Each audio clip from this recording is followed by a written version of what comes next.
નમસ્કાર, આપ જોઈ રહ્યા છો સ્પાર્ક ટુડે ન્યૂઝ। વડોદરાના દાંડિયા બજાર વિસ્તારમાં શ્રી અરવિંદ નિવાસ આવેલું છે, જે શ્રી અરવિંદ આશ્રમ તરીકે પણ ઓળખાય છે। શાંત, રમણીય, બગીચાથી સુશોભિત એવું આર્કિટેક્ચરલ હેરિટેજ ભવન મહારાજા સયાજીરાવ ગાયકવાડ ત્રીજાના સમયમાં બંધાયેલું સુંદર ભવન છે। મહર્ષિ અરવિંદ તેમના 13 વર્ષના વડોદરામાં વસવાટ દરમિયાન આ ભવનમાં 6 વર્ષ રહ્યા હતા।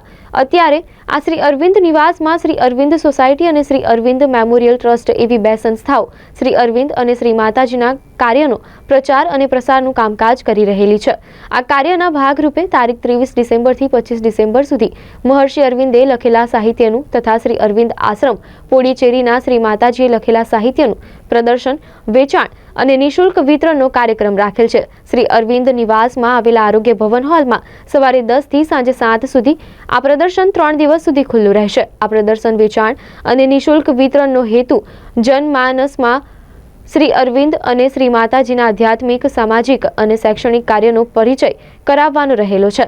વર્ષ 1893 થી 1904 સુધીના સમયમાં શ્રી અરવિંદે મહારાજાના અંગત પત્રો લખવાના, વડોદરાના કોલેજમાં અંગ્રેજીના પ્રોફેસર, વાઇસ પ્રિન્સિપાલ તરીકેની સેવાઓ આજે પણ જનમાનસમાં વિદ્યમાન છે।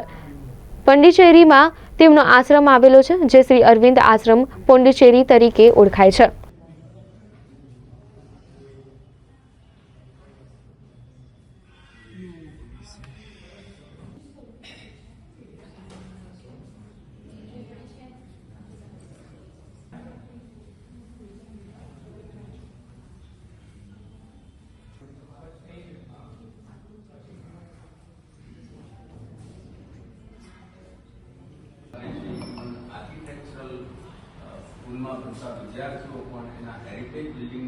અમે આજે પ્રોગ્રામ કરી રહ્યા છીએ શ્રી અરવિંદનું સાહિત્યના પ્રચાર અને પ્રસાર। શ્રી અરવિંદના સાહિત્યનું પ્રદર્શન, વેચાણ અને નિઃશુલ્ક વિતરણ એ આ શ્રી અરવિંદ નિવાસની અંદર દાંડિયા બજાર વિસ્તારમાં આવેલું આ જે ભવન છે તેમાં તારીખ 23, 24, 25 ડિસેમ્બર સવારે 10 થી સાંજે 7 સુધી એને ખુલ્લું મૂકવામાં આવશે।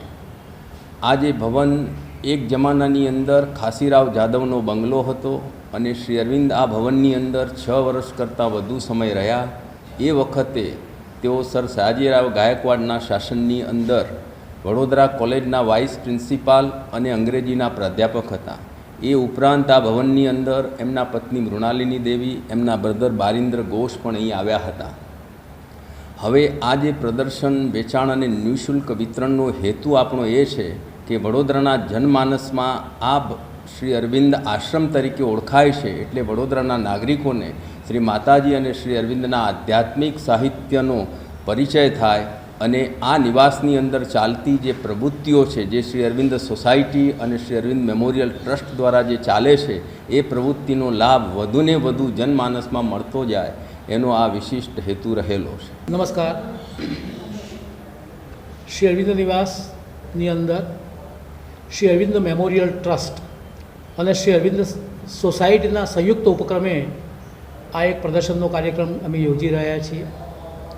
આવા કાર્યક્રમો અમે અવારનવાર કરતા રહ્યા છીએ, કારણ કે શ્રી અરવિંદના યોગનો જે વ્યાપ છે એ જનમાનસમાં દિવસે દિવસે વધે એ હેતુથી એમના સાહિત્યનો પ્રચાર અને પ્રસાર થાય એ જરૂરી છે અને એનો પ્રત્યક્ષ પરિચય થાય, દર્શન થાય, પ્રદર્શન થાય, એ પણ એટલું જ જરૂરી છે। એટલે એ એક કાર્યક્રમ અંતર્ગત વાચકો, અભિપ્સુઓ અને નવા નવા ઉન્મેષો ધરાવતા વ્યક્તિઓ અને અમારી સંસ્થાઓ વચ્ચે એક સેતુ રચાય, એ આ કાર્યક્રમનો હેતુ છે।